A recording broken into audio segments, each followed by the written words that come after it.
بسم اللہ الرحمن الرحیم. ناظرین، وی لاگ نمبر 39 اور آج کی 5ویں قسط ہے جو آپ کے سامنے رکھ رہے ہیں. صفحہ نمبر 36، معارف القرآن جلد 2، سورۃ آل عمران نمبر 3 اور آیت نمبر 19 نمبر آیت. ناظرین، آج 21 فروری 2025 اور جمعۃ المبارک ہے.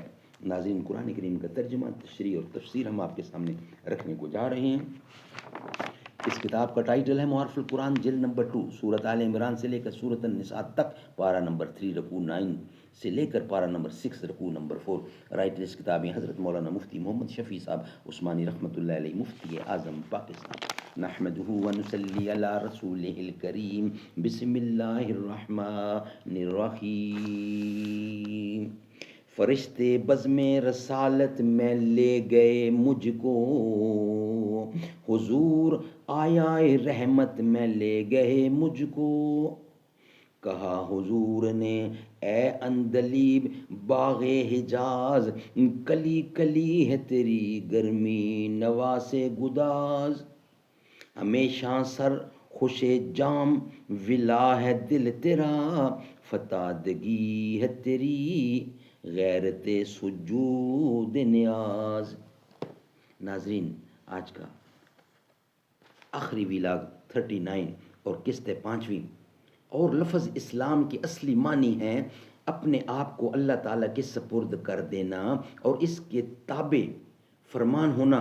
اس معنی کے اعتبار سے ہر نبی اور رسول کے زمانے میں جو لوگ ان پر ایمان لائے اور ان کے لائے ہوئے احکام میں ان کی فرما برداری کی، وہ سب مسلمان اور مسلم کہلانے کے مستحق ہیں، اور ان کا دین اسلام تھا.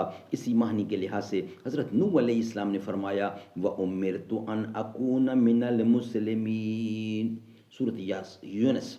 اور اسی لیے حضرت ابراہیم علیہ السلام نے اپنے آپ کو اور اپنی امت کو امت مسلمہ فرمایا.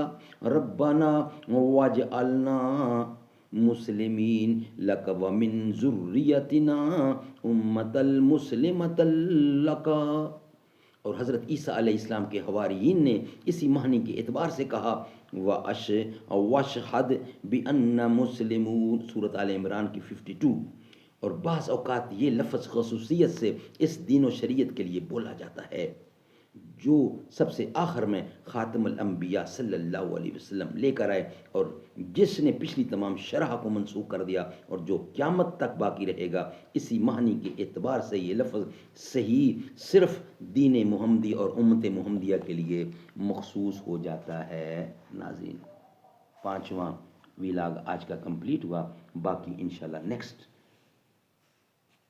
ویلاگ کے ساتھ ہم حاضر ہوں گے. آج کے 5 ویلاگ الحمدللہ کمپلیٹ ہوئے.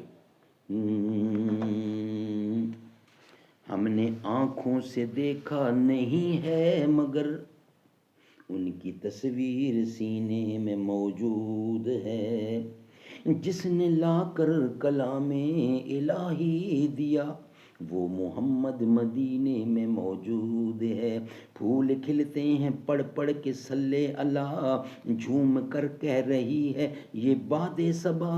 ایسے خوشبو چمن کے گلوں میں نہیں جو نبی کے پسینے میں موجود ہے. ہم نے آنکھوں سے دیکھا نہیں ہے مگر ان کی تصویر سینے میں موجود ہے.